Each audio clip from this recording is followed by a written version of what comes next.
What's up, guys? Ray's Gameplays here. Welcome to Build Play. This is going to be the KROGAN Engineer. Now, this class, honestly, he looked like he was going to be ridiculously fun just because he's basically a copy and paste of the human engineer from Mass Effect 3 multiplayer, which was Blast. But the thing is, in this game, your power recharge is much longer and your combos don't hit as hard. So he ended up not being as much fun, in my opinion. But still pretty good. Getting into Overload, I went for recharge speed, and that's definitely the right choice, guys. It's kind of not even debatable. Look at the base recharge speed, 15 seconds. That's actually pretty ridiculous that they would expect you to wait 15 seconds to overload. It's not even like, again, I'll say this again. In Mass Effect 3, the really, really good powers had really, really long recharge. But in this game, just basic powers like overload, throw, have like insane recharge time. So anyways, yeah, we're going to pick up recharge to try and get that down a little bit. Damage, this power is really not going to be doing much damage for you no matter what you do. The whole point of this is just to detonate your combos. So yeah, and set up your combos. And detonate your teammates' combos. So yeah, we're going to go for recharge, so we can do that as frequently as possible.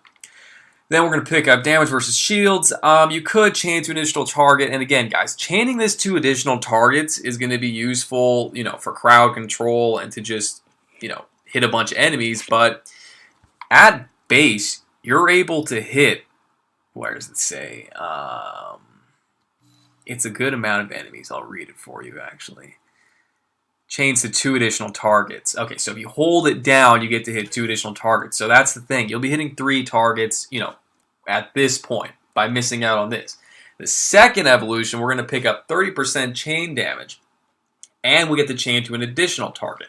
Why did I pick this? Well, to be honest with you, I like this, getting 30% more damage to the chain targets and hitting another chain versus doing 50% more damage to shields and 15% more damage to synthetics. Now, what I will say is when you are on gold and you overload the sniper guy on the, you know how they buffed that sniper guy on the, what's it called, the outlaws? They have that's the only guy on their team that really has a shield, except for the Angara guy who can energy drain, and his shield's pretty piss poor.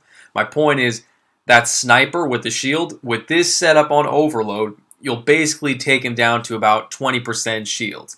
Then if you detonate that with an incinerate, his whole shield will be gone. He'll be on a sliver of health, on fire after that combo. So, yeah, against Ket and Remnant, this would be really nice, but this is 30% more damage in general to every other guy you chain. So this is really good. I like this, guys, and you can make an argument for either one because in general you may be thinking, hey, I'm going to overload the guy that has the shield, so I want to make sure his whole shield comes down, but honestly, the chain is going to be pretty piss poor unless you pick up a little bit of a boost for it. So I like this, and getting another additional enemy, whereas if you want to get another additional enemy here, you'd have to miss out on this. So you see what I'm saying? If you're happy with your overload hitting 3 enemies, then pick this. But if you want it to hit 4 enemies and do more damage to the chain, I really recommend this. Assaulter, I really, really, really wanted to use this power, and I really want it to be good because it could kind of make up for how piss poor these kind of little things were in Mass Effect 3, and they were on the right track. If you look here, I will tell you how I would like you to set it up if you did want to pick it. See, I believe this recharge speed is very good because this turret, the way I would set it up, and I've tried it like this too, and it's pretty good, but there are problems. The thing about this recharge is, at base, look at that recharge time, 24 seconds. That's ridiculous. So having the recharge down is very helpful because you can use it more often. Why do you want to use it more often? Because you want to keep positioning it close to you. And you want to position it close to you because it's going to actually give you 30% tech recharge speed, which is the problem I was complaining about. Because at base, this character, it's just you don't get enough power recharge on overload and incinerate to do effective combos nonstop. So that's why getting this would be very helpful. It's not so much about the damage, it's just about helping you get your combos out faster. And 30%, that's a pretty good, buff. But I ended up skipping out on it because it takes too long for it to recharge, and you have to keep repositioning it so that it's within 6 meters of you to do that. So it's just not worth it. And you'd have to forego some fitness or some power damage, so it's just really not worth it. Now at the end, you can pick up the flamethrower or you can pick up the cryo. Both are very good, guys. Both are pretty goddamn good. But this is 100% armor defense debuff, and it's priming them. And he can already do fire and tech burst, so this would be kind of cool to be able to do cryo as well. That would make him a complete engineer. But this would also be really good. But the problem is that this isn't doing much damage to the enemies at all. It's really not doing much damage for you. But the cool thing is it would be priming them. But it's just, with this character, the problem is not priming the enemies. The problem is that your detonators have such a long recharge time that it takes forever to detonate. So that's the issue.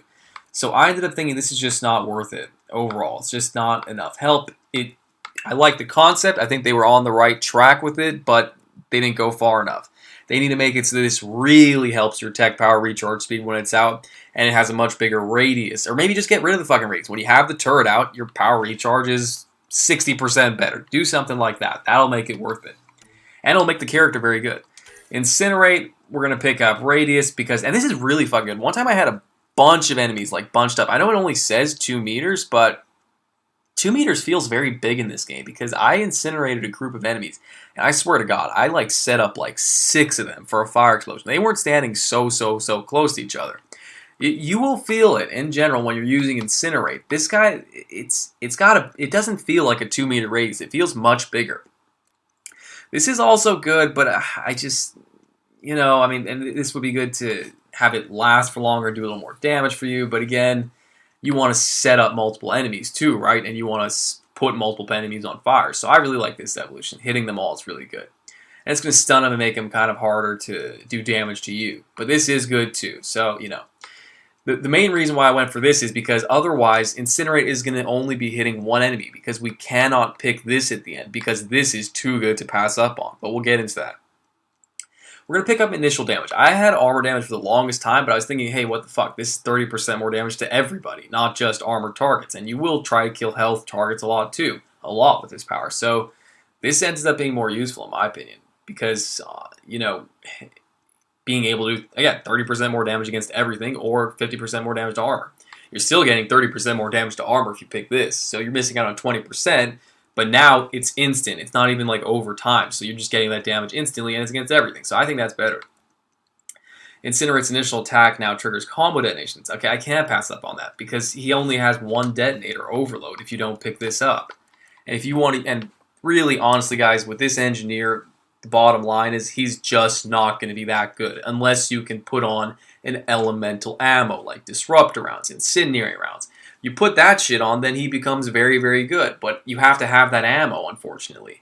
You could play him and do okay with just overload and incinerate, but you're waiting like 10 fucking seconds before you can do your combos. Versus using the ammo and being able to non-stop do combos. So that's the problem, guys. That's why making this a detonator. If you're going to use any kind of ammo type and play him the way I'm recommending him, you have to pick this up, which is kind of a damn shame because this is really good, but that's my point. If you want your Incinerate to hit multiple enemies, you have to pick Radius up if you're not going to pick double Incinerate. So I do think this ended up being the best way to go for this setup. And in general, I think this is very good. Offensive tech, we're going to pick up power combo damage and combo radiuses. That's really good because this guy's all about the combos. And the combos are just not that good in this game. So buffing them, you should definitely do that.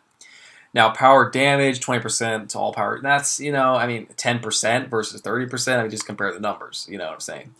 Power damage bonus to armor. And the thing is, anytime you're casting a power, you're going to be getting a combo, one or the other. Because if you're going to overload, if you're going to use an overload or an incinerate, you will learn that it's so precious because the recharge time is so long that you will need to make sure you're getting a combo off it. You'll rarely just cast the power for the sake of casting the power. You'll prime the enemies with your gun, or you'll have them prime with another power before you cast it. So I think that this is definitely worth it. We're going to pick up anti-armor because in general, that's the hardest thing to take down in this game, and it is kind of preferential, and I will say if you're playing against the Remnant a lot, and you're playing against Ket a lot, shield damage looks much better in my opinion. But if you're playing against Outlaws a lot, armor damage looks way better, obviously. But like I said, the Sniper on the Outlaw team, with this setup, you will get him down to about 20% shields with an overload. So, think about it like that. You're still able to take down pretty much the whole shield. So I like the armor damage for sure. And then getting into elemental defense debuff, this is really good, guys. This is what makes it very hard for some people that say like, oh, maybe I'll skip out on some of the offensive tech evolutions, but this is too good to pass up on, guys. We're talking inflicting a status effect on enemies, cause them to take more damage from heat, cold, and electricity. Somebody put in the comments, because I don't know if this is true. I think it may be true. If you shoot an Incinerate or an Overload at an enemy, and then you start shooting at them with elemental ammo, does that work too? I know that the powers work. Like if you Incinerate then Overload, it's going to do more damage. Or if you Overload then Incinerate, then it's going to do more damage. But guys, I would like to know, does that apply to ammo? Because if it does, then that's ridiculously good and makes it very hard to pass up on. Now we're going to go all the top tree here. Resilience, going to give us a little more health and shields, damage resistant when enraged, and a little more health regeneration, and 50% health and shield regeneration delay reduction, which is really good. And then finally, we're going to pick up this. This is awesome, guys, because now you can get rage just for, taking damage, which is ridiculously good. You could pick this up if you want to help your teammates out, but to be honest, this is really, really good, guys. This is going to help you stay alive. I played him for the longest time. It was such a bitch to get this guy leveled up because I don't have a whole lot of elemental ammo because it's like so good in this game that I use it up. And so I had to play him a lot without elemental ammo, and he's just not that good without it. So my point is, when I was playing with him, even at rank 5, he felt squishy because he's just big and clunky. I'm sorry, she. That's a female KROGAN. Just kind of clunky and not very good, to be honest. And then once I got this, the survivability really went up. So highly recommend that.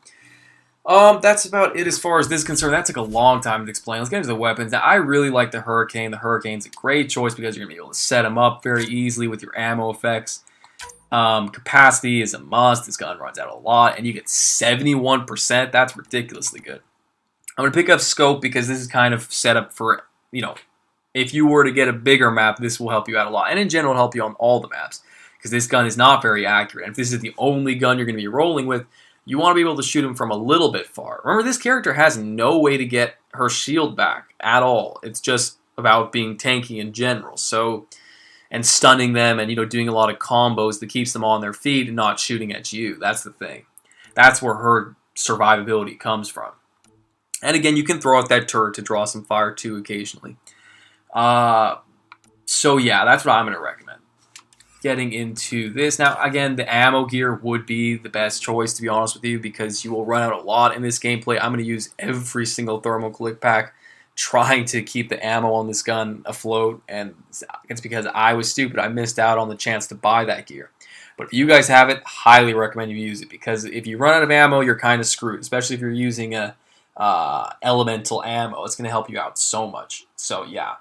But Juggernaut Shield's a great choice too. 10% more shields, melee damage. You will melee occasionally with this character just because she's a KROGAN, so she has good melees. So, yeah.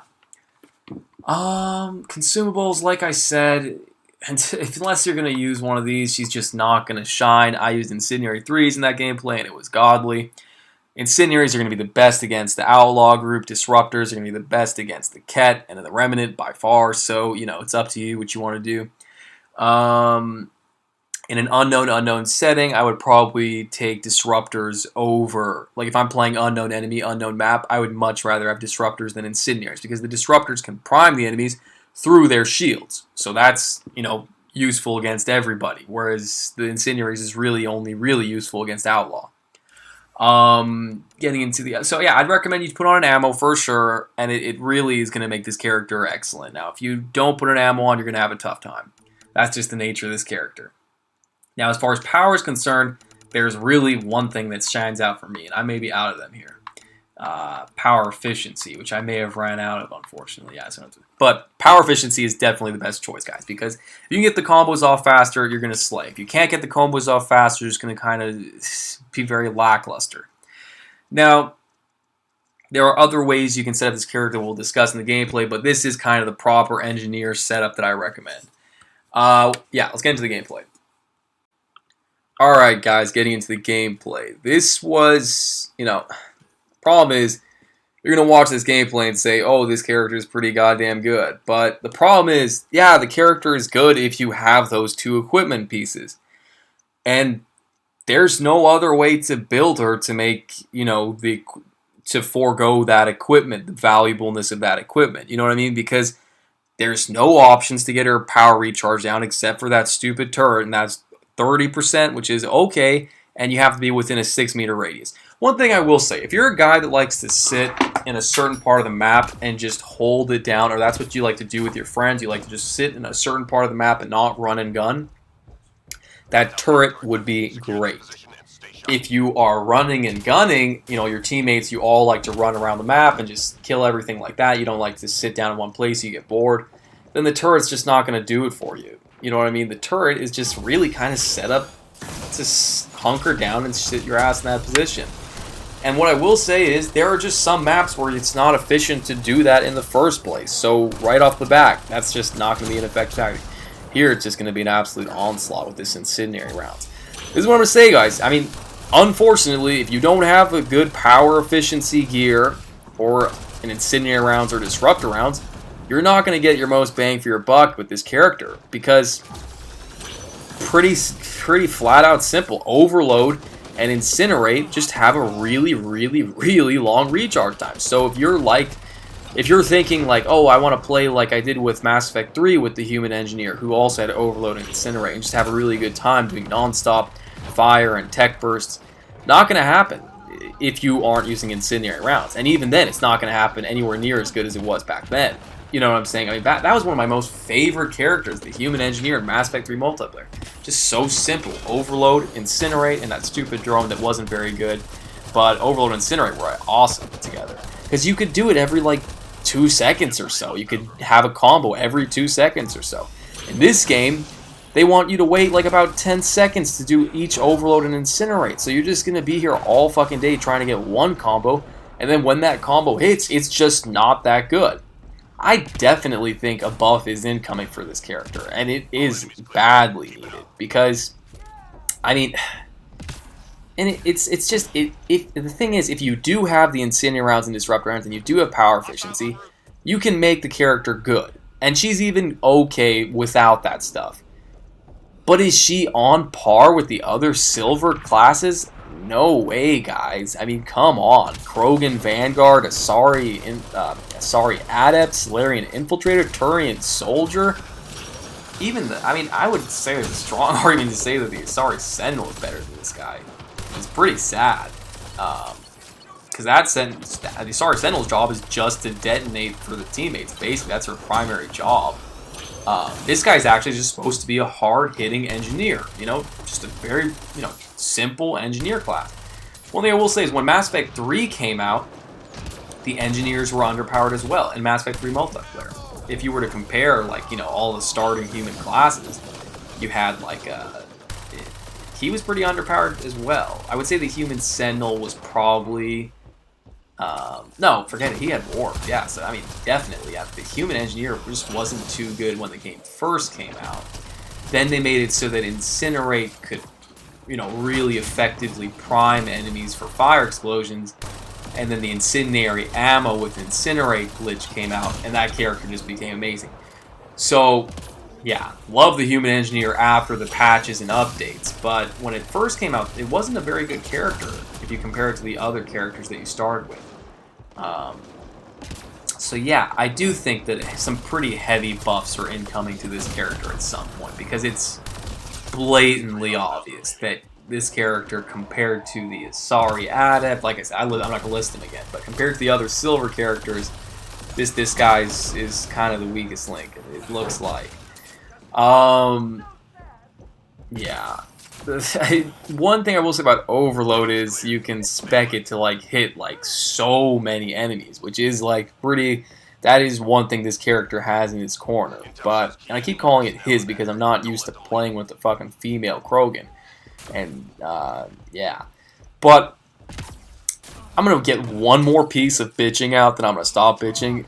I hate the dialogue on this character. I absolutely hate the dialogue on this character, because this bitch, every single time I play against this enemy, she'll scream, "They have a HYDRA?" Bitch, we have played this fucking map, and we've played this enemy like 1,000 goddamn times, and you're still like, it still hasn't registered in your brain that this enemy has a HYDRA?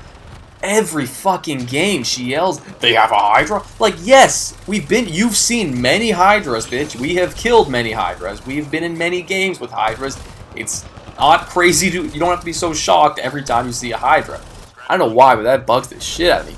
And the other thing about her is she keeps yelling about the ammo, and all the characters in this game do that. They just keep screaming at me that I'm low on ammo, I'm low on ammo, and it's like, half the time I'm not even low on ammo when they're yelling at me about it, so it's just really annoying. So last piece of bitching. I will say it is fun to be in a good old, you know, engineer, overload, incinerate. When you do get the combo off, it's a lot of fun. Now I'm going to give you a little tactics as far as playing as the character. It is actually not the most effective thing to do to use both of your powers.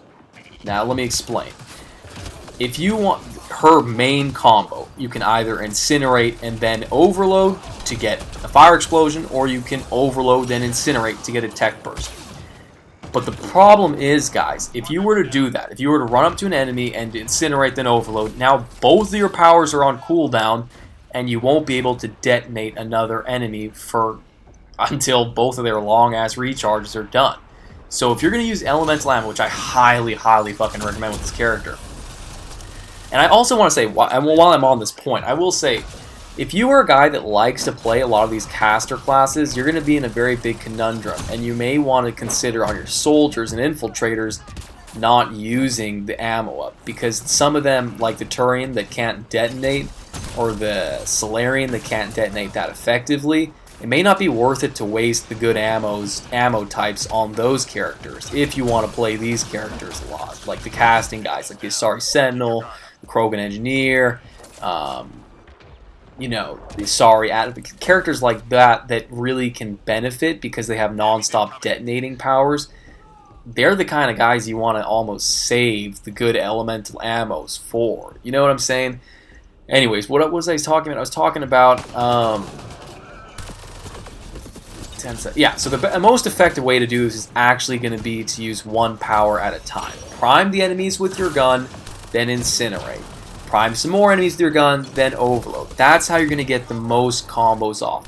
If you just run up to the group and you incinerate, then overload, or overload and incinerate, you're not going to be able to do another combo for a really long time, and even if you're able to prime them with your gun. So you can prime the enemies with your gun non-stop. Priming the enemies is not the problem with this character, because your gun can do it for you every like fucking second or so. You can, if you have a high fire rate gun like this, you can prime the enemies so often. That's not the issue. They're going to be set up for explosions. The problem is you have two detonating powers that have very long cooldowns. So the way I recommend you do it is, in general, just see what I did right there. I just shot at the crow with my gun, then I incinerate. I didn't just go and incinerate and overload, because, and here that's the bad example. You shouldn't just be overloading and wasting it like that. You should be priming them before you're going to use an overload up. But, and here's another bad example, because I'm not going to prime him fully before I do it. Now I'm going to do it right. But think about it, guys. I mean, if you use both your detonating powers up to get one combo, then hey, now you can't get another combo for a long time. But if you prime him with your gun, then detonate it with incinerate, then run to the next enemy, prime with your gun, detonate with overload, now you're doing more combos, and that's going to give you more AoE control, it's going to give you more damage, it's going to give you more bang for your buck. So play smart with the powers. Here I actually off-packed, I think, and it used up a Medigel. It was weird, and I think that happened a couple times in Mass Effect 3 as well. So yeah, it is fun getting these combos off, but like I said, you shouldn't be running around just overloading and incinerating. You should be, for the most part, priming with your gun, then picking one power to detonate with. You're going to get dropped again. These basic raider enemies can do so much damage to you when you get them in a group. They're what will get the most kills against you, honestly. Them and the Atlas occasionally, not the Atlas, the HYDRA, man. Oh, really cool thing that's going to come up later. If you guys haven't figured it out yet, the Cobra missile launchers prime the enemies for fire explosions, which is fucking awesome. If you see a big group of enemies and you're playing like an engineer or any casting class that has a good detonating power, don't just fire the Cobra and then let that be the end of it. Detonate that shit. That's a big fire explosion because it'll set up a lot of enemies. So you'll see in this gameplay, at one point, I fire Cobra off at a big group of enemies, and I follow it up with an overload, and it is awesome. The overload actually ended up getting a shitload of kills from that. Here I'm going to use the combo, and the reason being is sometimes you may want to just, you know, do the actual combo, just incinerate then overload, because For one thing, you're running around with your Incinerate charged up, and then at that point you kind of have to use it unless you can unless you can jump up somewhere and get rid of it. That'll do it. Say if I'm running around with my Overload charged up already, I don't want to waste it, so I want to fire it at an enemy. But there's a way where if you jump up onto a higher level, it'll get rid of the charge, and it won't put Overload on recharge time. It won't fire the power, but it'll get you out of that charging animation.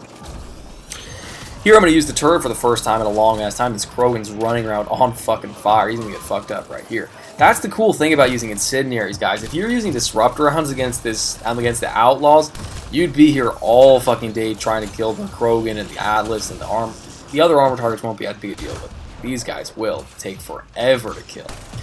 Ammo is an issue. I'm going to use up ammo packs like crazy. In general in this game, they made a big mistake, or I don't know if it was a mistake, or if it was, I don't know any reason why they would do this, but in Mass Effect 3, the op pack and ammo pack were on different buttons. So where your op pack is in this game was your ammo pack in Mass Effect 3, and where your op pack is in this game, your ammo pack was.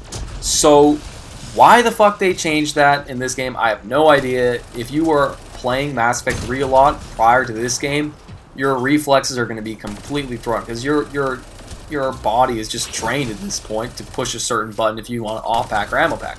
And this game has switched it on you for some unknown reason. Really dumb choice on their part, and it just kind of fucks you up at times. So yeah, I will often press the wrong button. I'll be trying to ammo pack or off pack, and I'll end up wasting one of the gears I'm not supposed to be using. I do use an Elite controller, so I could respec, but I never did it in time, so now I'm all fucked up because I'm kind of like when I get into the really crunchy situations where like pure like reflex and instinct takes over, that's when I'll revert back to Mass Effect 3 ammo pack and off pack buttons. But if I'm carefully considering, then I'll still remember to push the different button. Anyways, complete tangent. Yeah, here I waste another overload. You don't want to just overload for no reason, guys. Don't do that. Just shoot the enemies first and then overload, so you can at least get a combo off on them. But the reason why I do that a lot is because it's not like the Asari Sentinel where energy drain, or any character with energy drain, where you don't have to charge the power up. So with overload, sometimes you'll be walking around with it charged up because you want it to be ready. Just like in Mass Effect 3, you would walk around with the Acolyte charged up. You would run around with it already charged up. You would do that because by the time we got to the enemies, it was ready to fire. Here's going to be some really insane combos. Just this choke point. Just look at the kill beats. Nothing but combos. Not saying it's a bad character, guys. Really, it's a good character. It's just that it shouldn't need so much gear to make it work well. You know what I mean? Because the power efficiency and the ammo type is really going to make or break the character. If you don't have those, it's just a tough character to play. It should be a little more self-sufficient. Here I'm going to get pissed off and just start cobraing everything. I don't know how long this game ended up taking, but it felt too long to me. Maybe it's just because this character can kind of be tedious at times when you're trying to whittle down enemies and you have this long cooldown to deal with. In general, I would say Incinerate's not doing enough damage, which is kind of sucky. It's you know, and I know we didn't go for the armor evolution, but it's like we got a lot of health bar enemies to kill too. We don't just have armor enemies to kill, so it does kind of blow that it's not hitting that hard. I mean, and in general, your combos just aren't hitting that hard because if you were to, what I recommend you do is, you know, if you are running around and you're looking at a base level minion, see, like here's a great example. I'm going to shoot him with the Hurricane a little bit, prime him, then Incinerate. I take him down to about half health and then Incinerate. That's going to do a one hit on the minion. If you take down about half his health, prime for a fire explosion, then Incinerate, that's going to be pretty much a one hit. See that combo right there though? Overload and Incinerate, it took them both down to half health. That's not that good. It's a goddamn combo, and it only takes down half the health of the minion. It's just really kind of pathetic. And that's why I think it's such a blatantly obvious problem. So many people have said this, and everyone's bitching about it, that the combos aren't good in this game. And honestly, I have to disagree a little bit, because yes, they are bad, but the other characters can at least do them effectively. Like the Asari Adept, she's got Annihilation Field to debuff, so her combos are always going to be amazing. And with the Human Vanguard, even with his Nova combos, like, yeah, they aren't hitting that hard, but you can, for some reason, you can kind of get away with them. It feels like this is where the combos are weakest, on this guy. This is who needs the goddamn combo attention. And all of them do, but here, check this out right here. See how I did a overload right after the freaking, what do you call it, the Cobra? That's really good. So, and there the Spore Light's going to completely clean up shop with that sticky grenade. Yeah, so the combos, yes, they are piss poor in this game, but the Asari Adept can run away with it because her Annihilation Field is debuffing everything. And the Human Vanguard in general, or the Krogan Vanguard, they have other sources of good damage on their character, so it doesn't matter that their Nova combo doesn't do that much damage, because you'll still... The Nova does a good amount of damage, Body Charge does enough damage, your melee doing enough damage, so the combo is just kind of a cleanup half the time. Whereas this guy, his primary source of damage is going to be these combos, and if the combos aren't hitting hard, well then this character is just not going to be that good. Here I'm going to Cobra again, just getting really fucking pissed off with how long it's taking to kill these enemies. Yeah, the other problem is this is an engineer, but the gun is so important on this character because he just is not getting enough damage from his powers, so the gun becomes very important then. And that's the bullshit part, because adepts, just like the Asari Justicar, you know, casting classes, engineers, adepts, like the Asari Adept, not Asari Justicar, the Asari Adept, need to be able to be very self-sufficient without a good gun. They're casting classes. They should be able to run away with it even if they don't have a good gun because their powers are good. But it just doesn't feel like that. You need a lot of good equipment and a lot of good guns to make this guy work well. And I do think that buffs are incoming from him. The best way to do it, I think, and to kind of, you know, make it work is maybe Overload and Incinerate need a recharge time reduction for sure. Now you can do that by either reducing the power's recharge time or making it so that that little turret that you put out affects your recharge time, you know, in some way, shape, or form. That would force you to use that power, and it would also give you some benefit that's really worth it. So yeah, guys, that's what I think they should do with this character. Now, I know we did well in this game, but it, like I said, it took a lot of equipment to make this happen. I wouldn't say it's because the build is good. The build is a good way to do it if you want to do a lot of Overload and Incinerate combos. But if you want to make this character very good, the equipment is very mandatory, guys, unfortunately. Alright, guys, have a great day. Be sure to like, comment, subscribe if you enjoy us. Stay tuned for tons of Mass Effect content.